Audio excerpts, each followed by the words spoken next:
I'm not appearing in the Book of Boba Fett. James is not appearing in the Book of Boba Fett. You don't know that. Lacey probably not appearing in the Book of Boba Fett. So who might appear in the show?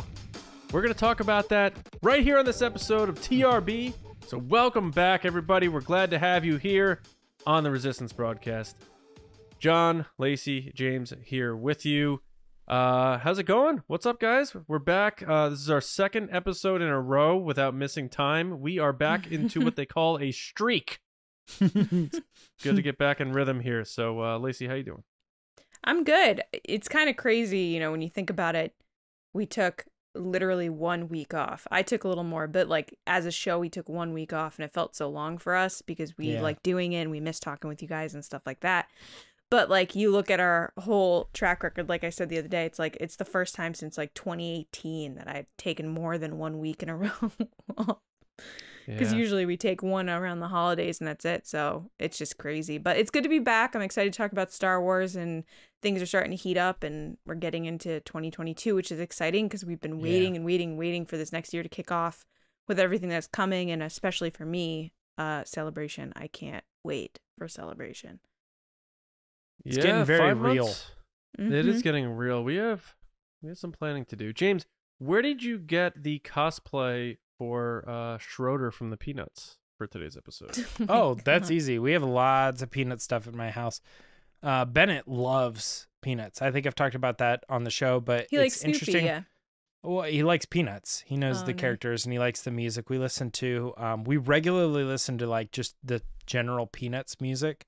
And I'm starting to recognize more, like I think everybody kind of knows like It's Christmas, Charlie Brown, but like there's a bunch of different specials that they did, like Thanksgiving special, and I'm starting to learn the music a little bit more. Halloween too, right? Yeah, there's a Halloween, the Trick or Treat one where they're Great like, Pumpkin. Remember Lucy's wearing like the Great Pumpkin, but it's funny too because one of our favorite restaurants that we go to regularly called Raising Cane's, they have a licensing thing with Peanuts. So they're like their toys, and they always put up like Peanuts characters outside and around. That's cool. So it feels like we see them a lot because they're also at our local theme park, our Kings Island. That's our like Disney World, local Disney World. And they also do a Peanuts licensing thing. So we meet the characters on a regular basis. They're just catering to Bennett, actually. I know. We go to Planet Snoopy is what the area of the park is with all their kid stuff. It's been Nickelodeon in the past. It's been Hanna-Barbera in the past, but it's Peanuts right now. And it's like Bennett couldn't have landed at a perfect time. Apple TV is all about Peanuts and stuff. It's like, I love Apple stuff. It's crazy. So much Peanuts. Schroeder. I love them Off too. topic, James, but I'm thinking like Celebration. We exercise, get outside a little bit. It's gonna be nice weather. We should play a little football. Maybe I'll hold the football, you kick it, and we'll have some fun. You know, if you could write up a contract that signed a legal document, I might do it, as long as you don't pull the football on me and say that it wasn't notarized. Ooh, well done. All right. Engines are warmed up. Let's hop into our first segment of the day, James. I fear nothing, for all this, as the Force wills it.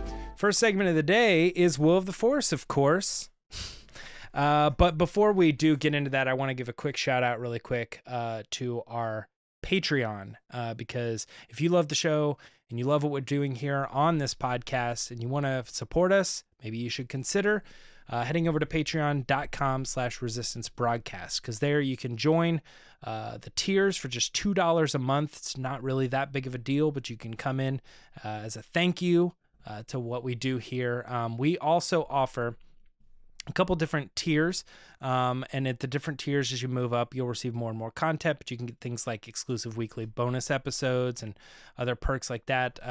Cool benefits as you continue to move up and up. But we just did our General Admiral call, which is always a lot of fun. Some of our higher tiers we got on, we did trivia, and those guys are awesome. But it also helps us do different things as far as making different things for the show on the YouTube channel, different content that we do as far as covering events, planning for the future, reviews and things like that. Lots of stuff that we do. So it just means so much every time you want to come over and give us a little bit of extra thank you. So please consider joining patreon.com. That's patreon.com/resistance broadcast. Join the resistance, everybody. We got a couple questions here for Will of the Force, and some of them are actually submitted by patrons. So that's one of the perks. So we'll get to those here in a second. I want to ask first, will Fennec Shand die in the Book of Boba Fett? However, if you want to throw in a bonus, will Boba Fett be the person that kills her? If you do think yes. John, I'm going to start with you on this one. What do you think? So, kind of piggybacking off of what I said Monday, I think the future of Boba Fett is more of what we're used to with him, and that's him being by himself. So I do think Fennec Shand is going to die, and I think it might do something where it re-hardens Boba Fett to the man behind the mask, cold sort of thing. I think the idea of Boba Fett is what made him cool, and I think they understand that. So, it'll be cool seeing him working with someone, but I think ultimately, if they're going to move forward with the character, he's going to be by himself, and I think there's a chance she's going to die. And now, I want it to be him who does it because I want Boba Fett to be a villain and ruthless, and I think that would be great, like a great heel turn for someone who doesn't need a heel turn. But I don't think it's going to be him. So I do think she's going to die, but I don't think he's going to do it, even though I want him to be the one that does it. Lacey, Fennec Shand dying in the Book of Boba Fett and possibly at the hands of Boba Fett? So this is a great question because I really hadn't considered this, but I have to agree with John. I think she will die. And it's kind of funny because I'm just thinking of Pee Wee Herman. I'm a rebel, Donnie. I'm a loner, Daddy. I'm just thinking about that with Boba Fett, whereas, he's been on his own for so long. I think, she came as part of the deal when he saved her life, and she's like, oh, I'm indebted to you. But I think he's going to want to get back into that solo journey. I don't think she needs to be attached to him for the rest of his life and her life.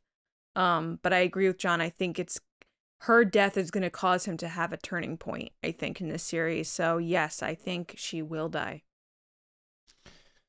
Man, I actually don't think she will. I'm kind of leaning on them wanting to create the sort of Han Solo Chewbacca team up, sort of back and forth type characters. So I have a feeling that's the direction that they're going. I will say, though, if the show ends and you really wanted to do a just an overarching, hey, man, this is Boba Fett. You can't ever forget it's Boba Fett. There was this movie that came out years ago called Funny Games. I don't know if you guys, John, are you familiar with that movie? Nah, it's a really dark movie. It does not end happy. It's like these guys break into a house and they tie up this lady or whatever, and you think she's gonna get out of it. And the very end of the movie, they just like push her off. They're in a boat and she's all tied up, and they just kind of push her off, and that's just how the movie ends. Like they kind of get away with it, and it just was for nothing. It was a very weird and dark movie.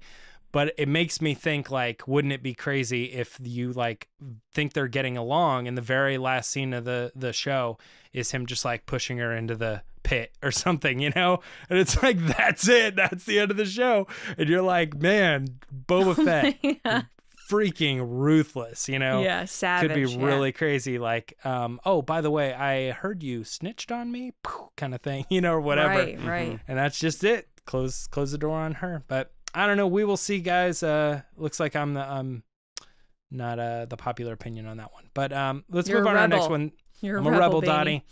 Our next one is a patron submission from General Nathan Shank. Nathan wanted to know, will we see Luke or Obi-Wan's homestead as an Easter egg in the Book of Boba Fett? Lacey, you're going first on this one. Think we're going back to anywhere familiar? So we talked about this a little bit on Monday. First of all, great question, Nathan. Thanks for being a part of our Patreon. We talked about this a little bit on Monday about Easter eggs and like how I think, and I think you guys agreed with me, but how this show is just going to be nuts with the Easter eggs. Like there's going to be so much in this show that you can't keep track of it, and you're going to be watching it over and over and over again and still see new things. I think this is an easy thing for them to do that would call back to the original trilogy without even showing these characters, obviously, just like the outside of their buildings. We saw it in Visions. They showed Obi-Wan's homestead in Visions.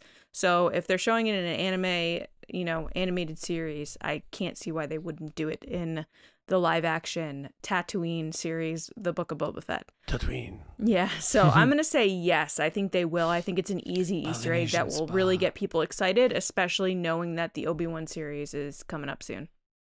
Gotcha. John, what do you think? Either one of these showing up? I'm going to say no because the Obi-Wan series is coming soon. I think there's a certain just nostalgic heartbeat to those spots that they don't want to burst the bubble of it or the excitement of it on the Book of Boba Fett when those two spots mean more to the characters in the Obi-Wan Kenobi series. So I think it may serve it better to wait and use them when you see Owen and Beru or when you see Obi-Wan himself. So I am totally with you, Lacey, in terms of it's going to be Easter Egg City on this show. But to me, it looks like the stuff at least we've seen aside from Jabba's palace in Tatooine looks like stuff we haven't seen before. So I think they may be purposely trying to take us to a different spot on Tatooine. Now who knows, we may see some of the other familiar spots, but for some reason I just have this weird feeling because Obi-Wan's not that much farther behind that they're going to save those two locations in particular for that series. So I'm going to say no. Yeah, John, I'm also saying no for what I think is very similar reason. Lacey's a rebel. Yeah, she's the rebel on this one.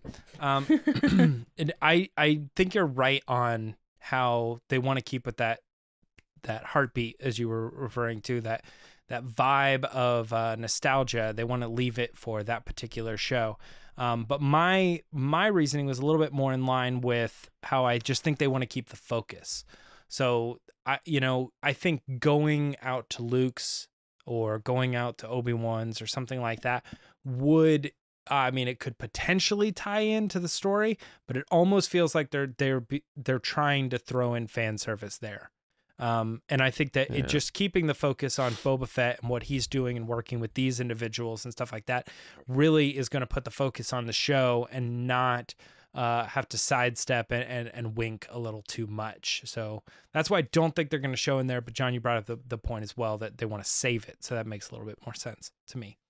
I got another question for you guys, and that is, will Harrison Ford's Han Solo or Carrie Fisher's Leia ever be brought back in the same way that Luke was done in The Mandalorian?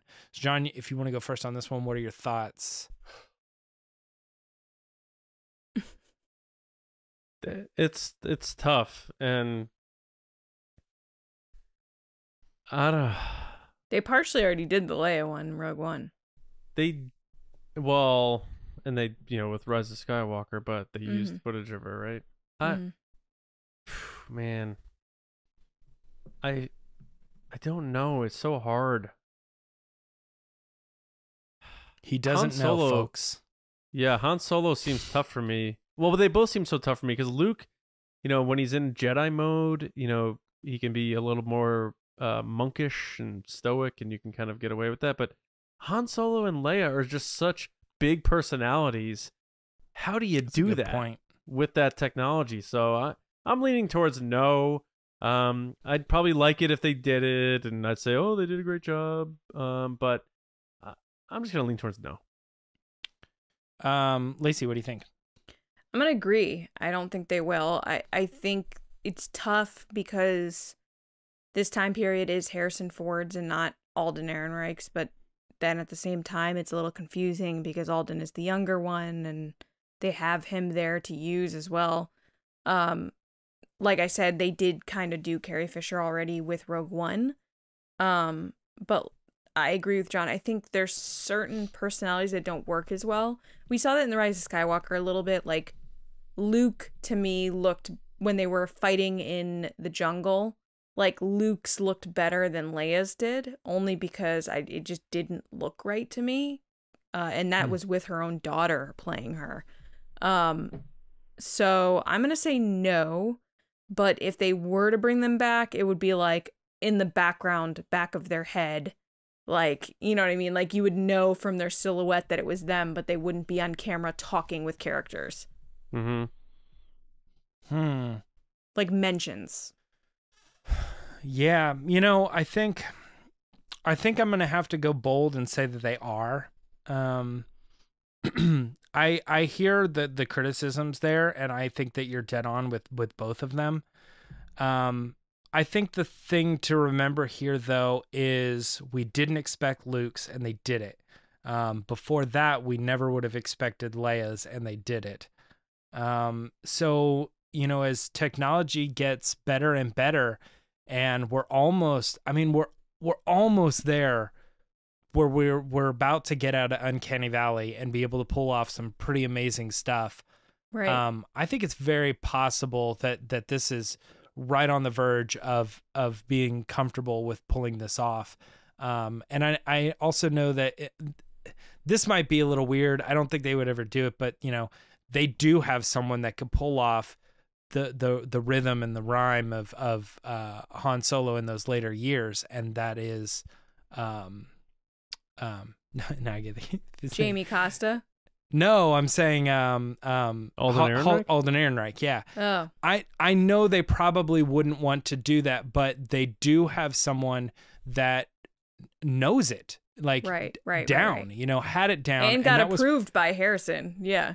That was the thing. Like everybody, you know, when they did that big deep fake of like, oh, well, here's Solo and here's him with the deep fake and it looks like Harrison Ford. Oh, isn't it so much better? It's like, but it only works because of the body language. Everything below the face is dead on, you know? So it's like, okay, this guy managed to pull it off perfectly well. If they ever wanted to cross over and kind of say, oh, he's reprising his role as Han Solo, I had this special thing that I got to work on. Anything's possible. Like I said, we were surprised by Leia. We were surprised by Luke. I think we could see it again. I think it's possible. Moving on, I got one other question here, and this is another patron submitted question. So good on you, Spice Runner Ryan Wara. Our question here is, my new Star Wars calendar says Maz Kanata was thriving in the criminal underworld from her keep on Takodana. So the question is, will we see Maz in the Book of Boba Fett? I think this sets up our discussion pretty well. It's a good one to start with. Lacey, are we going to see Maz Kanata show up in the show? I really love this question, Ryan. It's That is a good one. It's super interesting, and I love how you're like quoting everything. It's great. I would love to see Maz make an appearance again. And I know here on the show we've had a bunch of different discussions of like where that's going to take place, because her whole thing is she's been there for thousands of years. So, or 1,000 years, thousand years, 1,000, 1,000, 1,000. But that's still a long time. Only 1,000. Still a long time. And we've seen her show up, obviously, in the Solo book and a couple other things. I think this would be a great way to tie her into stuff, would be in the Book of Boba Fett, especially because she's in that kind of underworld, you know, people are looking for information type scenarios. And I would love to see her castle again. Now, that being said, it's a little tough because her castle was destroyed, and I don't think they're just building those sets unless they're doing the volume. I don't think they're going to rebuild her set again. Mm-hmm. Well, a lot of that was CG, I think. Are you sure? I think so. Maybe not. The set inside is definitely not CG. That's them in a set. Yeah. Anyway, I digress. I think that we will see Maz again. Will we see her in the Book of Boba Fett? I'm going to say yes, because I'd like to see it. I would like to go to there. I want to go to there too. I would like to go to there. Will Tina Fey I would like to go there too. be Maz Kanata? No, I'm just kidding. What do you think, John? I'm gonna say no, but I'm kind of with Lacey in that I want to see Maz again. I just, for some reason, I can't connect her to this show in my head. Like, I can't picture Boba Fett being like, gonna go visit Han Solo's best friend in this bar because I hate him and I want to be friends with his best friend. Like, I don't know. Yeah.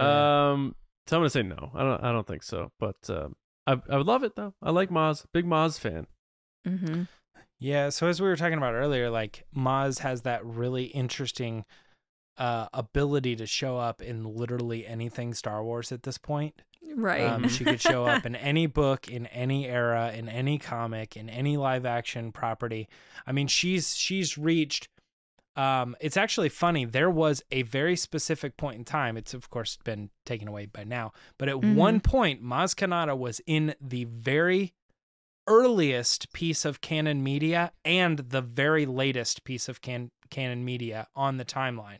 She appeared in things before The Phantom Menace and all the way up to like The Last Jedi or something at the specific time that it came out. So it was really interesting that she holds that down and has not really ever like changed as a character. As far as we can tell, she may have had weird periods, but man, John, you brought up you can't really see her doing this, but like she also, I mean, this does feel very much like the character of Maz, being in the underground, knowing these different people, seeing dark entities or evil work at, in different ways and call themselves different names and stuff. I could very much see her being part loosely in the criminal underworld. That being said, I don't think she's going to be in the show. I think if they are going to do something with Maz Kanata, I just don't see her tying in with Boba Fett. I think that's kind of maybe what you're getting at. I think if I see a Maz Kanata character, I want that. I want her in the Acolyte or something. Something that's just different enough that doesn't have her tying in with Boba Fett. I don't know, something about that. But I'm gonna go with no on this one. And John, hopefully that'll take us into the discussion. Obi-Wan once thought as you do. By the way, James, I have a great spot I just thought of for Maz Kanata to show up. Of course. Solo 2. All right. The discussion this week, characters who could appear in the Book of Boba Fett. Now, the Book of Boba Fett takes place after The Mandalorian Season 2. We all know that. But it will also have flashbacks. So based on the timeline of the show and what came before it, the potential for character cameos is pretty vast. So let's have a fun discussion about who we think could appear in the series.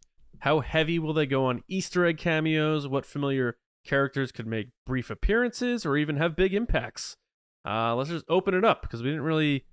we toyed with the idea of doing a Kessel run on this, but we thought maybe we would have more interesting tangents and back and forths and feeding off each other with just kind of opening this up. So we don't really know where we're going with this, but we kind of touched on some of these things like Maz Kanata, obviously, and that sort of stuff. But the big one that we have to start off with that a lot of people are curious about because of the voice thing and how coy Tamara Morrison was being is, do we think the Mandalorian is going to be showing up in this show? I know me and Lacey kind of said we think it's going to be the handoff thing towards the end, saying like, now it's your turn again, back to season 3. This was 2.5, here's season 3. So James, do you think Mandalorian's going to show up, or do you think they're going to keep him away? And let's have some fun. Let's talk about this for a little bit. See, who could be popping in on this show? Yeah, on initial thought, like, I think that it's very realistic that he does end up in the show at some point. They could show him and kind of tie it in and make people feel like, there's always that chance that people aren't watching the show like they were watching The Mandalorian. So if he shows up, then they go, oh, it's all connected. I should probably be watching that show too. Gives another reason for people to pop in. If it were me writing the show, I would try to keep them separate as I could, even though they're very clearly in the same era and it seems like one takes place right after the other. But luckily it's not me writing it and it's a bunch of geniuses over there. So I think whatever they end up coming up with is going to be the best story overall, probably. But I think it's likely that he shows up. Lacey? Yeah, I agree. I think I said it on Monday, and right, Monday? Yes. Oh my God, what day is it? I think that he's totally showing up. Din Djarin is, because this has totally been pushed as The Mandalorian season 2.5. So you can't have that 0.5 part without having Din show up at some point. And I think that Boba Fett's character and Din's character's kind of stories have intersected, and they're kind of going parallel with each other right now. But even behind the scenes, when The Mandalorian was being created, it initially was pitched as a Boba Fett show. So I don't think you can have one without the other. And I think Jon Favreau knows this, and I think Dave Filoni knows this. So he's going to show up because they have to hand it off to him to go into the next season of The Mandalorian. It's like Married with Children, Din and Boba. Basically. Well, then you also have to think like other. like Tatooine. So who else from Tatooine would make sense to pop in on this thing? You know, like, you think Cobb Vanth could show up because of the whole thing with the armor? Yeah. Could we even get a smaller character like Pelimato popping in? So I think Cobb is very likely because he had the armor and everything. There was also a rumor, I think it was, I forget if it was about Rangers of the New Republic, where Cobb Vanth's going to be being part of that reworked now, for or him. something Yeah. So I don't know, and it's just, how much overlap are they going to do with Mandalorian characters to Boba Fett? Like, Sure. if they had started to feel that pitched it as- Pelimato was already getting a little too much. If Yeah? she shows up The second time she in showed up, this I show was like, too, I'm gonna be okay. like, what are we doing here, guys? Like, cast more Yeah. people, more cameos, more characters. Stop going back to the same ones over and over again. Yeah, in this big world, you're only going to see the same 4 people over and over and over again. Yeah, I mean that's how people keep feeling about Tatooine, but they keep going back to that too. But I don't know. I think bounty hunters is a big thing we should run down. Like, what bounty hunters we think we could see. I know the big one that people are hoping for is Cad Bane because of the showdown, and the one that Bosque. didn't make it into Clone Wars. So I think that is gonna happen. I think this is kind of like the Paige Tico is gonna die prediction of the Book of Boba Fett, where everybody guesses it. But what about others? Like, I think Bosque is one that is very interesting, because someone said they even think one of those Transoceans look like Bosque at that table, and they've been trying to figure out ways to get Bosque back in. He was supposed to be the big reveal at the end of Solo in one draft, which would have been weird. But I think Bosque can be definitely one. What other bounty hunters do you think we could see? Do you think we'll see that whole lineup, like the usual suspects from Empire Strikes Back? So you got to go down that line and think, who's on this that might show up. And I think one of those would be IG-88, but I'm like, but they already did this. You know what I mean? There's no way they're going to bring in IG-88 in the show where they just killed off IG-11 and all this other stuff. And so I was like, he's not out, or he's out. But one that popped out to me, Dengar, always very possible. If they wanted to go down that route, he's shown up in Clone Wars and a couple other stories around that time, so he's still in the mix. He's always, like we're looking at this show and we're seeing them stand around the table and there's just people in the room. You know what I mean? You're like, oh man, they could very easily pull so many people off. But I think the most obvious, more than even Din Djarin, in my opinion, is Cad Bane and Bosk. Like, for some reason, I think there's just that natural draw to the bounty hunter world where it's like, oh, Jon Favreau loved playing with his action figures. And that is kind of why Cad Bane exists on Dave Filoni's side, is he enjoyed that stuff. So he wanted to make that character a very similar style to the Cowboy Boba Fett bounty hunter, with spurs, kind of chewing on his thing. You know what I mean? Yeah. Like, everything about Cad Bane seemed like it was 2 steps away from Boba Fett to begin with. So who's the best cowboy bounty hunter, you know, it makes sense that he's going to show up. And then Bosque, for whatever reason too. I think it's just because he gets the line in the movie. You know, it's not even a line, but like they specifically mention his toes like hanging off the edge, and he says that sound or whatever, and you're like, oh my gosh, he's the standout focus at that moment in the big movie. So I think that's why Bosque is there. But bounty hunters, yeah, nonetheless, I think that they have a very good shot at showing up here. I agree. I think Bosque is definitely the number one for me, at least. I know Cad Bane is obviously one of the ones that everybody's is like, oh, book it. This is definitely happening no matter what. It's like people are you saying book it? No, I'm saying you're saying that, but people are definitely saying he's going to show up because it just seems like an obvious thing to do. For me, I feel like Bosque is that character, even over Cad Bane. I feel like Bosque is the one, especially for these kind of old school fans like a Favreau, would be a Bosque. Mm-hmm. Yeah. What about our boy, Dengar, aka Rothgar Dang? This would be before Rothgar Dang. Yeah, it'd be in the slow transition, maybe. Poor guy. Some of the other Forlom. Yeah, some of those I mean they did Zero, which was very Forlomish.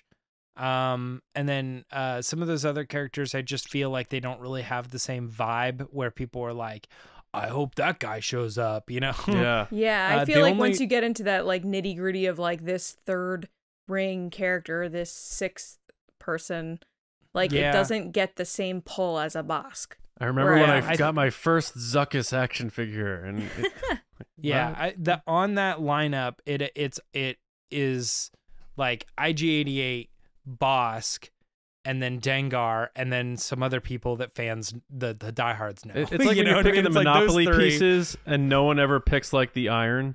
It's like thimble. That's who Zuckuss and Forlom are in this situation, I think.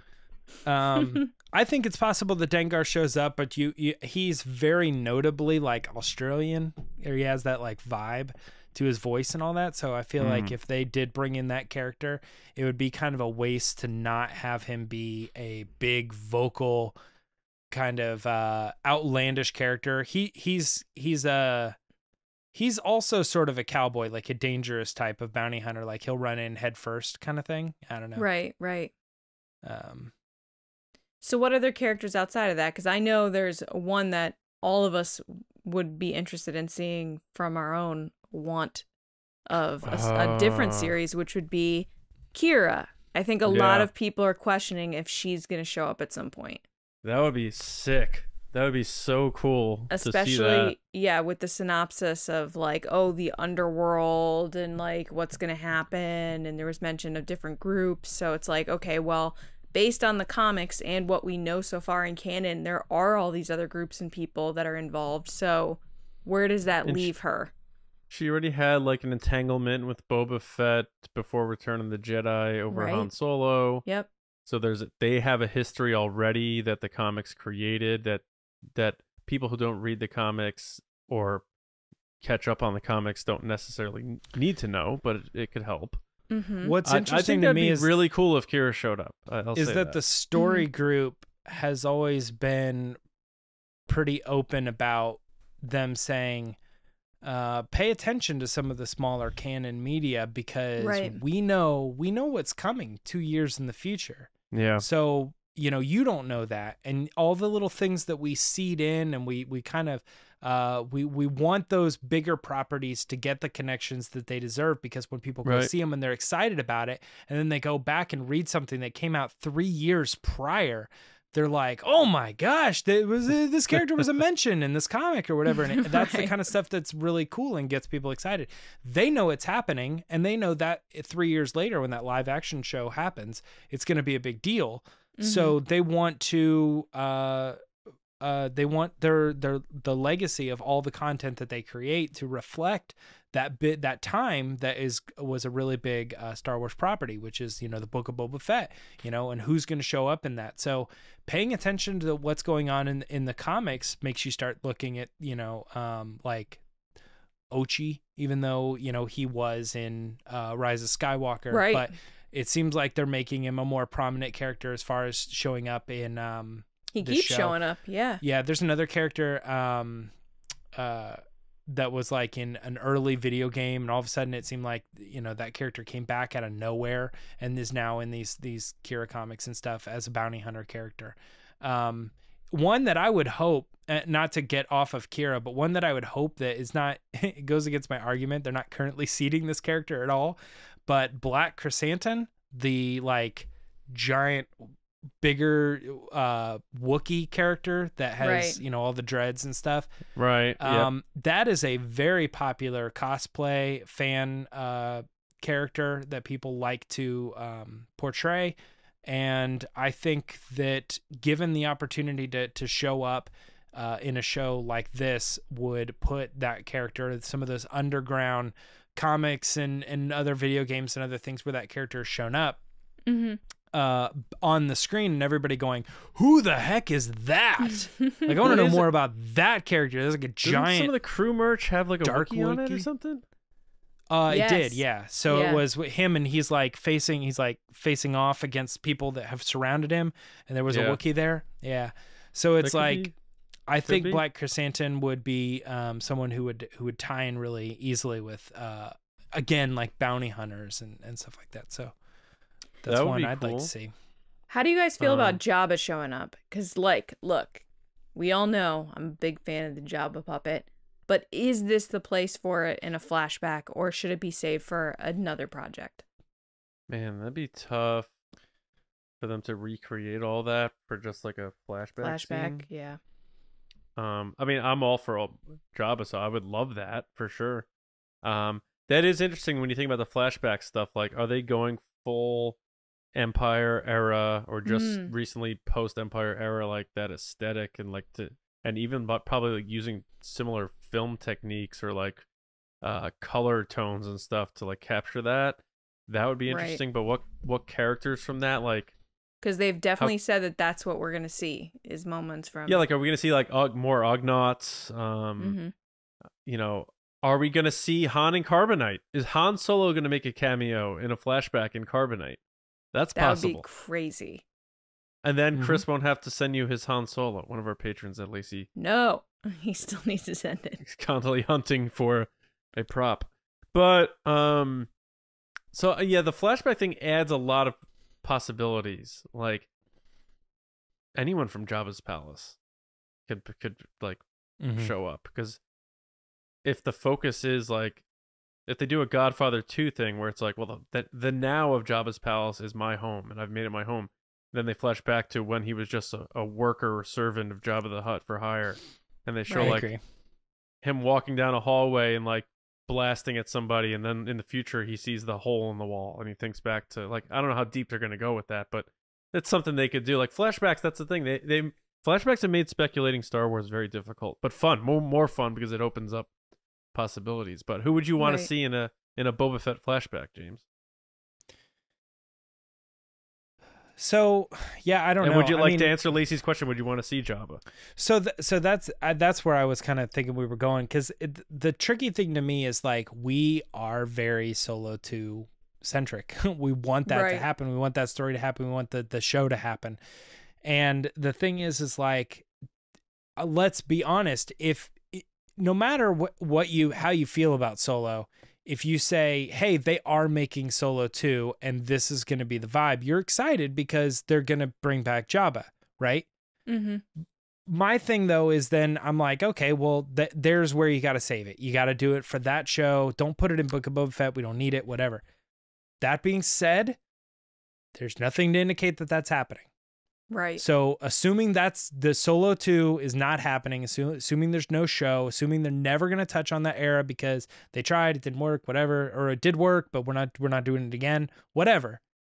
Then yeah, sure, put them in this show. I don't care. You know, like I'm sure there are other times you could probably use them, but if you did want to give us a fun flashback and be like,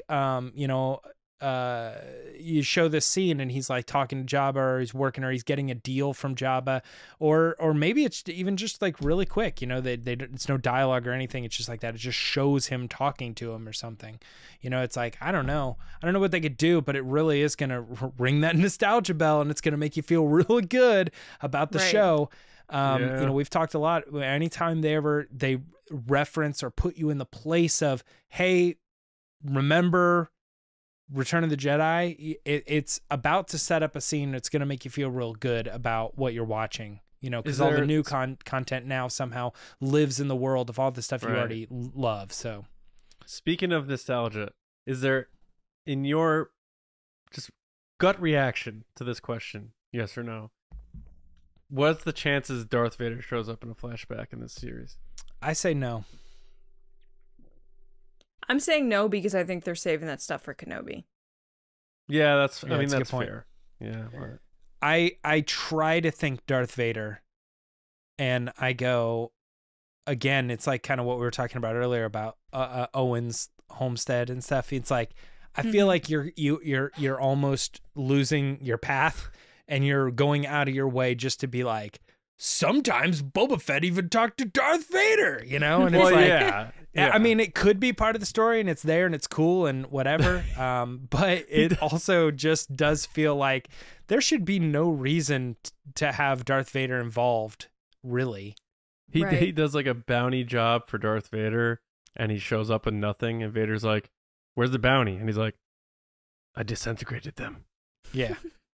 That's the thing, is like, as far as Boba Fett working with Darth Vader, we only know of one for sure, but likely two.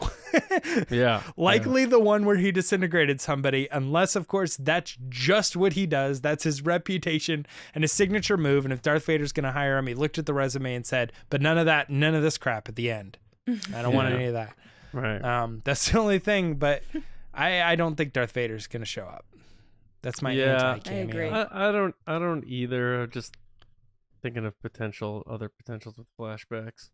Well, when we were talking about Cobb Vanth, it does make me think about how they pulled that character out of a book. You know, that's what I was thinking. Yeah. You know, hey, put this character in this live action show, and you start thinking about the era and who could be around. And, you know, we have Iden Versio, who at this time is like around and very recruiting and stuff for the True New Republic and all this. And it made me think of that and many of the other characters that are also in like the Aftermath books. Some of those people could pop in. I get really excited about that. A young Temmin Wexley. You know what I mean? And his robots and stuff that he was always building. And not Bones, because at this point Bones would be dead, but spoiler alert. But no, I mean, just those characters. There's even characters from what's the Squadrons.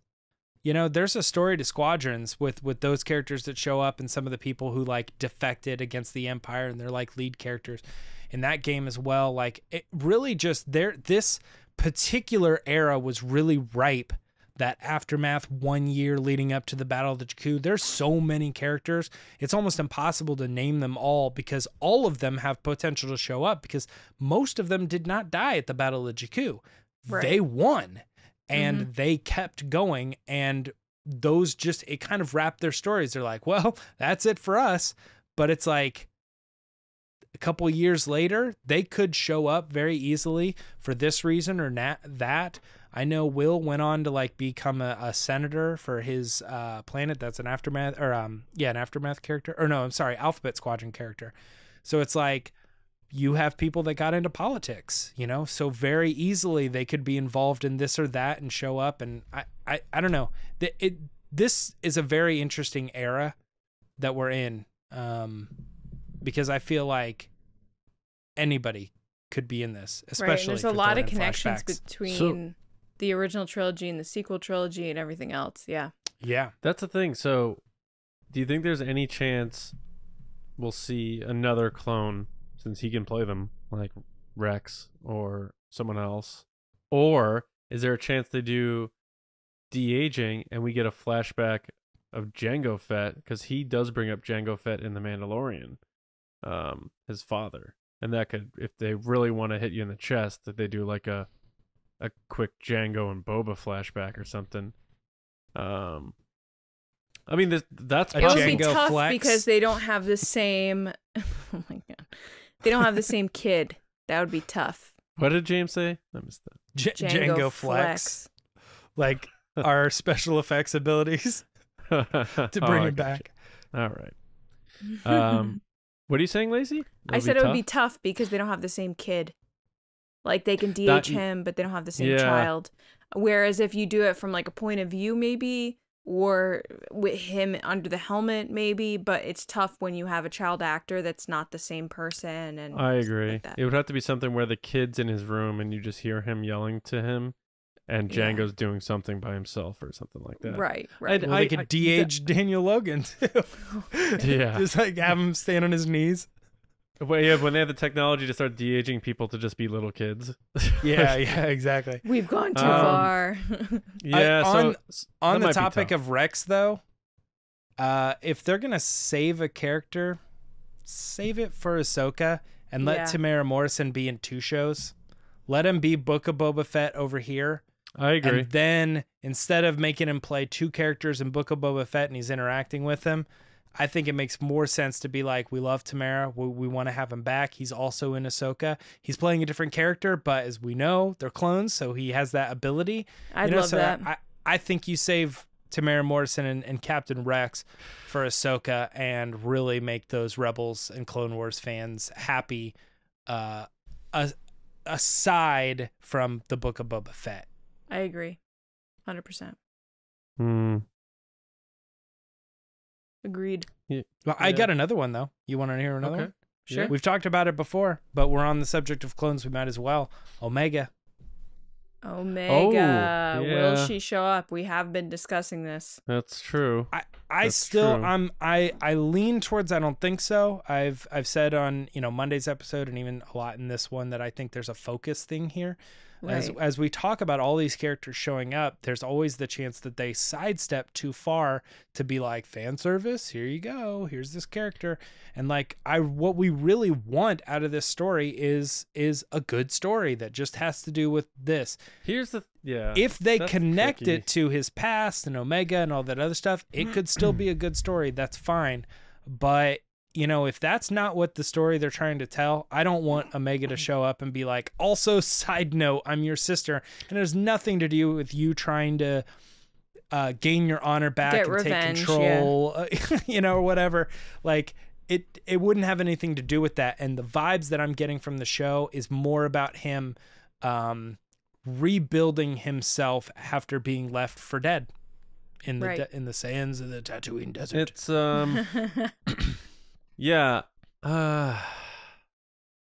It's tough because you'd have to. It would be hard to explain who she is in the time frame they're looking to explain, like you said, all these other storylines. Yeah, season 1, let him get to where he's at. How confident season are they 2 do that, or whatever. How confident are they in the reach of Bad Batch? To when all the family's sitting down are like, son, we're about to watch this show. This was the first action figure I had when I was a little kid. I can't wait for you to see what this character's like. And they sit down and he's like, sister, clone, what? And he's just like, what? Like, meanwhile, the kid is like, Dad, it's Omega. It's Omega. Like, I know more about this show than you do. Yeah, right. I know what's going on. I'm aware of this. He's a bounty hunter? You said he's a bad guy? That's true. No. Boba Fett's great. No, it goes both ways, John. It's like one of those things like, I remember I used to argue like, people would say Snoke was actually going to be Ezra or something like that. And the argument was always no, because they're not going to rely on all these people having seen Rebels. But it's the other way around. Is like you could introduce Snoke to a new audience by saying he used to be a Jedi or whatever. You can tell the story and say his name's Ezra, and for most people they're like, oh man, that's our first introduction to Ezra. And deeper fans can go, no, we know all about him. We know all this history. Very similar to Saw Gerrera. You know, we know about this character. Now you're being introduced to him, but he's been in these other things before. So it goes both ways. I think they could introduce Omega as a sister, and they could do the whole story if they wanted to do that. But it's still, and that wouldn't be relying on the Bad Batch. It would just give more advertising to be like, if you're not watching the Bad Batch, maybe now is the time for you to go back and give a couple more plays on this show that we worked really hard on. We were really happy with. Now that you're a little bit more invested in what some of the characters that were introduced there and how they play into the bigger legacy of Star Wars. So it goes both ways. I don't know. I agree. Yeah. Well, I have one more pair that I've seen people buzzing about because of the Tashi Station thing, and that's Cammy, who's now canonically known as Cammy Marstrap, and her boyfriend Fixer. Lays Lone Osner? Biggs Darklighter? Yeah, like Luke's friends who didn't make it to the final cut of A New Hope, basically. Yeah, I gotcha. And this was the woman that Luke has the dream about in the TLJ novelization about how he married her and whatever. Like, do you think they go there and we just see, like, you know? I totally think they could go there. When I saw those clips, especially like him walking in the door that looked like Tashi Station, I was like, yeah, I could see that. I could see Favreau being like, we always talk about Tashi Station. Now we're putting Boba Fett in Tashi. Like, that's the kind of deep cut that I think my friend Luke is a Jedi. Yeah, I think that's the kind of deep cut that Jon Favreau would be like, yes, I'm on board, because it makes sense to the original trilogy of what I fell in love with as a kid. Whereas when we saw the references in the gallery series that Filoni's like, oh, what about this thing? And Favreau was like, what? I feel like Tashi Station is something that's such an iconic line in A New Hope that they totally would do that. I think the extra step of naming those characters or having them be there might be a Filoni reach compared to Favreau, but I think the idea of Tashi Station is definitely something Favreau could be on board for. Yeah, I agree with that. It's interesting too, because I think both of them together, John and Dave, they work on not saying one is on this level and the other's on this level, but saying like they together as a team, they work on the very obvious Easter eggs and callbacks, and they're like, oh, people are going to get this. And then there's so many like deep ones that oftentimes I'm not even sure fans have picked up on everything. Sure. Like, oh, this was in a catalog, it was a free giveaway or something like that, and there was this reference to this one character, and we used the last name as the first name of this character. You know, all these weird deep cuts. So to me, when I think about like, oh, we're probably going to see Dengar and Bosque, that's a deep cut for these guys. I don't know, you know, they go down so deeper. They're like, no, we're going deleted scene. You know, we're going real far. We're going novelization of Last Jedi deep, you know, or further with some of these references and things. I think it's very possible that those characters do show up. And Tatooine is just a breeding ground for that. Like you saw, like look at Chapter 5 of The Mandalorian Season 1. It's just like the docking bays, the pit droids, R5-D4, the bar, the cantina, Chalmun's cantina, like just the droid many. in the bartender is like the droid. Yeah, now the droid is now the bartender, right? Yeah. There's so many, so that's just like how Tatooine is. So I think there's just gonna be so many of those things, and when we do our show, which we're still trying to figure out what we're gonna call it and do with it in terms of the Boba Fett thing, but you know, when we do our Easter eggs thing, I think this show is gonna be loaded with them. We're gonna be cutting ourselves off. Yeah. So I agree with that, and you know, we're up on time on this discussion. We mainly wanted to focus on sentient characters. There's going to be loads of creatures and stuff, and Kawaki and monkey lizards and all that stuff. We can get into that another time or save it John, for Salacious when the show comes Bikram. up, Salacious B. Crumb, maybe he jumped off the ship before they exploded and he landed in the sand and scurried off. Who knows? I would support that. I like him. But and I think the guy who does the voice is still around. So, What? but I don't have I don't have much else to add. I don't know if you guys do. We can move on if you want. I'm good. All right. So I'm good as well. let us know in the comments what you think about the things we threw out there. What are the most likely? What are not? If you're on social media, quote tweet the episode with who you think's going to appear and pop in the Book of Boba Fett, and we'll keep the conversation going. And you know what? In 2 weeks from yesterday, we're gonna see maybe our first batch of who pops in when the first chapter hits our television screens. So we're not done yet, though, as Kylo Ren once said. So we're gonna hand it back to Lacey because she's back for our final segment of the day. All right, guys, it's time for Resistance Transmissions. So this is the part of the show where we let you be a part of the show. And what we have is every week John puts up a crazy, wacky situation, and you guys give your answers on Twitter to that scenario. And I don't know what the scenario is or what you said, so let's get into it. So this week we asked you, or posed the scenario of pick any Star Wars character, a holiday Christmas gift they are returning to the store, and why they are returning it. Nice. We're getting into the holiday spirit here. Everyone's starting their shopping. All right. So Nicholas Kratz at Nicholas Kratz is up first. What up, Nicholas? He said Hondo Anaka, literally returning every gift every year for the right price.